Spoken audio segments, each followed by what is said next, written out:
जय भीम, जय भारत, जय संविधान। साथियों, आप सभी को स्वतंत्रता दिवस की हार्दिक शुभकामनाएं। आप सभी को बधाई। जिसका जश्न आज भारत मना रहा है, इस आजादी के लिए बहुत से वीर भारत देश की आजादी के लिए अपने जीवन को न्यौछावर कर दिया। अपने पूरे परिवार को ना देखते हुए भारत देश की आजादी के लिए इन्होंने लड़ाई लड़ी और आप लोगों को आजाद कराया। सम्मानित साथियों, इसके बीच में आज जो खुशियां हम मना रहे हैं, ऐसे बहुत से स्वतंत्रता सेनानी हैं जिन्होंने भारत की आजादी के लिए लड़ाई लड़ी, पर उनको आज के दिन कोई याद नहीं करता। आज के दिन उनको कोई नमन नहीं करता और जो पीछे उनका जो परिवार छूट गया है, वो सरकारी जो सुख सुविधाएं हैं उनसे वंचित है। साथियों, किसी भी सरकार ने उनके परिवारों की तरफ कभी नहीं देखा और उनके परिवारों को मरने के लिए छोड़ दिया। जिनका नाम भारत की आजादी में सबसे पहले आता है, उनका योगदान मैं बताना चाहूंगा आप सभी को कि नामात्र है, और जिन्होंने अपने जीवन को न्यौछावर कर दिया भारत देश की आजादी के लिए, उनका नाम कहीं भी नहीं लिया जाता। साथियों, इनके बीच में इसी आजादी के लिए जो अंग्रेजों के साथ जो समझौता हुआ था, भारत देश के उन लोगों का, अंग्रेजों ने एक शर्त रखी थी कि यदि हम भारत देश को आजाद कराते हैं तो आजाद देश को चलाने के लिए एक संविधान की जरूरत होती है। क्या तुम वो संविधान बना पाओगे? ये चुनौती थी भारत के उन लोगों के लिए जो उस समय में भारत की आजादी के लिए लड़ रहे थे। जो शर्तें अंग्रेजों ने रखी थी, वो बहुत बड़ी चुनौती थी इन लोगों के लिए, और इन लोगों के पास संविधान लिखने के लिए एक भी व्यक्ति नहीं था। तो उस दौरान जवाहरलाल नेहरू ने एक मसौदा तैयार किया, जिसको ब्रिटिश सरकार ने मानने से मना कर दिया। जवाहरलाल नेहरू को बोला गया कि ये संविधान नहीं चलेगा, कोई ऐसा संविधान बनाओ जिससे ये देश चल सके, जिस संविधान के अंदर सभी को बोलने का अधिकार हो, सभी को हर तरह का वो अधिकार हो जो मानवता को बचाने के लिए अधिकार होते हैं। साथियों, इन लोगों ने बहुत से देशों के साथ संपर्क किया। इन्होंने भारत के अंदर रह रहे तमाम उन लोगों के साथ संपर्क किया जो पढ़े लिखे थे, हर उस धर्म से संपर्क किया जिस धर्म में सबसे ज्यादा पढ़े लिखे लोग थे, मगर इस बात को स्वीकार करने के लिए कोई तैयार नहीं हुआ।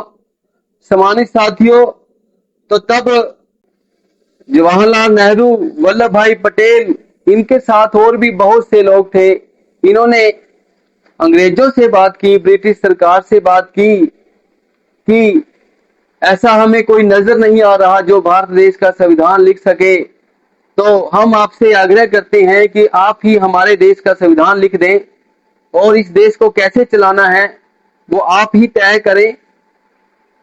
तो अंग्रेजों का और ब्रिटिश सरकार का जो कहना था इन लोगों को कि आपके देश में एक ऐसा नौजवान, ऐसा व्यक्ति है जो भारत देश का संविधान बना सके, उसको लिख सके।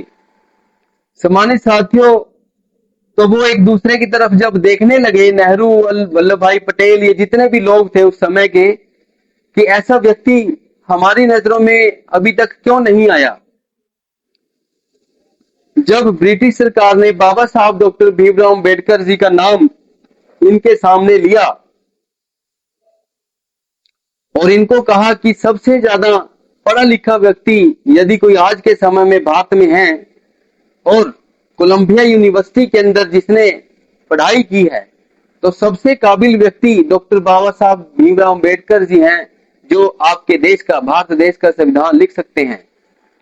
साथियों, इन लोगों ने उस बात को चलो मानकर बाबा साहब डॉक्टर भीमराव अंबेडकर जी के साथ बात की और उनको राजी भी कर लिया।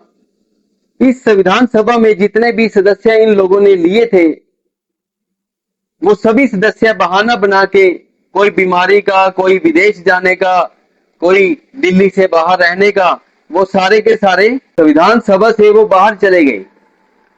तो बात सारी बाबा साहब डॉक्टर भीमराव अंबेडकर पर आ पड़ी कि सारा का सारा संविधान बाबा साहब डॉक्टर भीमराव अंबेडकर ने अकेले लिखा।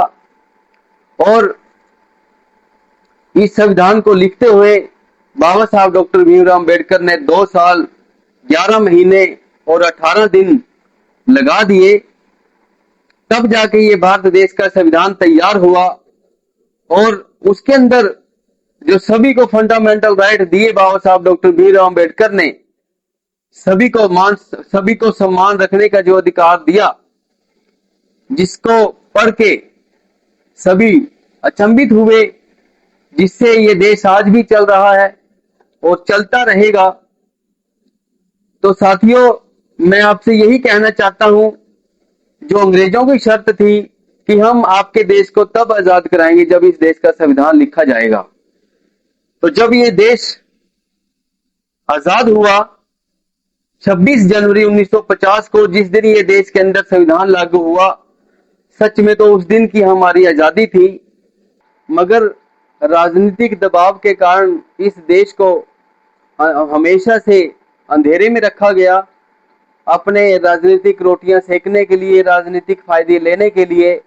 आज भी ये देश साथियों कहने में आजाद है, मगर जो आजादी से पहले इस देश के जो बहुजन समाज था, जो बहुजन समाज के लोग थे, पहले भी इन लोगों को शिक्षा का अधिकार नहीं था, अच्छे घरों में रहने का अधिकार नहीं था, अच्छे कपड़े पाने का अधिकार नहीं था, कोई साधन माने तो कोई बुलेट गाड़ी लेने का कोई अधिकार नहीं था। बहुत से ऐसे अधिकार हैं जो आज भी इस देश के अंदर, इस देश के करोड़ों बहुजन समाज के लोगों को नहीं है। ये आज़ादी भले ही हमें मिली है साथियों, मगर ये आज़ादी सिर्फ और सिर्फ कागजों में है, धरातल पर कुछ भी नहीं है। साथियों, हमें सम्मान करना चाहिए इस देश के उन नौजवानों का जिन्होंने अपने देश के लिए अपने जीवन को कुर्बान कर दिया, और बाबा साहब डॉक्टर भीमराव अंबेडकर का हमें सम्मान करना चाहिए। उन्होंने हमें संविधान दिया और जिससे ये देश चलता है। बहुत से आए दिन लोग संविधान में कमियां निकालते हैं, जो अनपढ़ तरह के लोग हैं, अनपढ़ किस्म के लोग हैं, वो इन सरकारों के कहने पे ये सब करते हैं। असल में ऐसा कुछ नहीं है। हमें अगर संविधान के अंदर कोई कमी नजर आती है तो सबसे पहले क्या करना चाहिए कि हमें उसको पढ़ना चाहिए। सभी को मेरा जय भीम, और पुनः मैं आप सभी को आज के दिन की बधाई देता हूं। जय भीम, जय भारत, जय संविधान।